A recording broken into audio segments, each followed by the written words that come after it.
பரிசுத்த பிதாவே, ஆசீர்வதிக்கப்பட்ட இந்த காலை இறைவாத்துக்கு நன்றியப்பா, ஸ்தோத்திரம். மறைத்து பேசுங்க.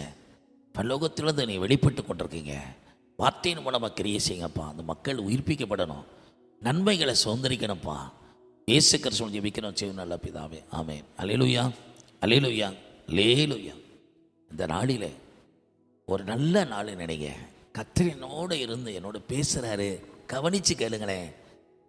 அவர் பேசுகிறது கேட்டாலே உங்கள் உள்ளமெல்லாம் மகிழும்.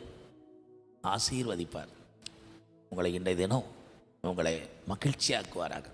இறை வார்த்தைக்கு போவோம். நீதிமொழி 27:5-6. மறைவான சிநேகத்தை பார்க்கிலும் மறைவான சிநேகத்தை பார்க்கிலும் வெளிப்படையான கடிந்து கொள்ளுதல் நல்லது.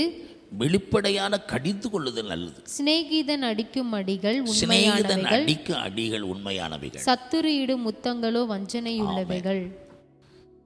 இந்த இடத்துல ரொம்ப ஆழமான சத்தியம் இருக்குது. சிநேகிதன் அடிக்கிற அடி உண்மை. இப்போ நம்ம சிநேகிதர் உண்மையானவர், அதனால தான் சில நேரத்தில் சிரிச்சுக்கிறாரு. சில நேரத்தில் சொல்கிறாங்களே, உங்களை அடி விழுந்து ஜாம்பாங்க. தகப்பன் சிச்சியாத புத்திரன் உண்டோ?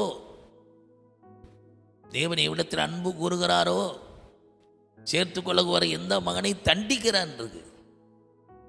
அப்போ ஆண்டவர் இன்றைக்கு நம்மளை உண்மையாய் நேசிக்கிறதுனால தான் சில நேரத்தில் சிச்சிக்கிறார்.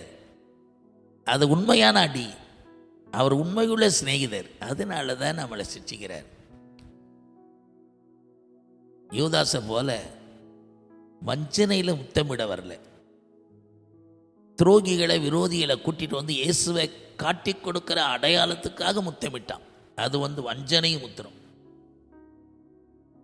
சத்துரு இடு முத்தம் வஞ்சனை. சிலர் முத்தமிடுகிறதுனால, அந்த மாய்மாலமான அன்பு செலுத்துறதுனால அந்த அன்புல மயங்கிறாதீங்க. அது காட்டி கொடுக்கிற அன்பு, மாய்மாலமான அன்பு, துரோகமான அன்பு. இயேசு கிறிஸ்துவின் அன்பு ஒன்று தான் உண்மையான அன்பு. ஒரு பாடம் முத்தமிட்டு தான் போனான் நகோமியை. சுய தேசத்துக்கு போயிட்டா. ஆனால் ரூத்தம் விடாமல் பற்றி கொண்டா. அவள் முத்தமிடலை, தன் முத்திரையாக ஒப்பு கொடுத்துட்டா. அதான் வித்தியாசம் அவளுக்கு. மாமியாரோட இருக்கிறங்கிற ஒரு முத்திரையிட்டு வாழ்ந்தா, உண்மையாக இருந்தா. அவள் முத்தமிட்டு போயிட்டா. அவளுக்குள்ள வித்தியாசம் தான். அவளுடைய அர்ப்பணிப்பில் உண்மை கிடையாது. அதனால சொந்த தேசத்துக்கு போயிட்டா. இவன் உண்மையாக இருந்தா, பின்பற்றி வந்தா. யூதாசு இயேசுவோடு இருந்தான், அவனை விரோதிக்கிற கூட்டத்தில் இருந்தான். சமயம் வந்தது, காசுக்காக மனுஷன் காட்டி கொடுக்க துடிச்சிட்டான். வஞ்சனையால் முத்தமிட்டு அவர் காட்டி கொடுத்தான்.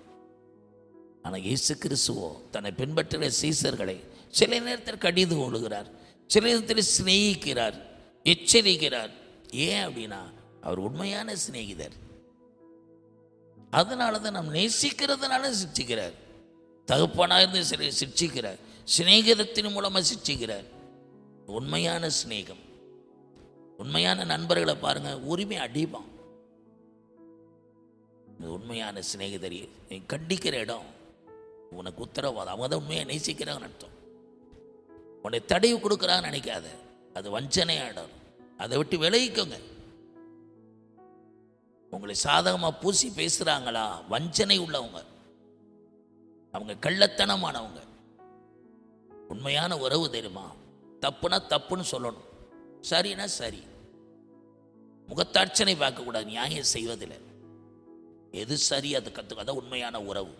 ஆனால் இயேசு கிறிஸ்து இன்றைக்கு வரைக்கும், இனிமேலும் அவர் வருகை வரையிலும் நல்ல ஒரு சிநேகிதர். அதனால தான் உண்மையாய் நம்மளை அடித்து வளர்க்குறாரு, திருத்தி வளர்க்குறாரு. அதான் தாவீது சொன்ன, உபத்திரப்பட்டது நல்லது, அதனால உங்களோட பிரமாணங்களை கற்றுக்கொண்டேங்கிறார். நான் உபத்திரப்பட்டது நல்லது, உபத்திரப்பட்டு வழி தப்பி திரிஞ்சேங்கிறார். நீங்களும் நானும் சில நேரத்தில் தேவன் சிரிச்சுக்கிறாரா, சோர்ந்து போகாதீங்க. நீதிமான் தலையில் கொட்டுறாங்களா, கஷ்டப்படாதீங்க. அது அபிஷேகம் உங்களுக்கு வளருவதற்கு, உங்களை திருத்துவதற்கு, உங்களை இன்னும் மேன்மைப்படுத்துவதற்கு, சீர்படுத்துவதற்கு.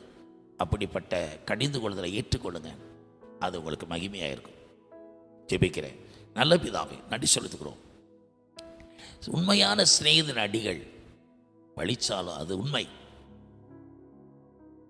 ஆனால் சத்துரு இடும் முத்தமோ வஞ்சனை உள்ளது. மறைவான சிநேகத்தை பார்க்கலாம் வெளிப்படையான கடிந்து கொள்ளுதல் நல்லது.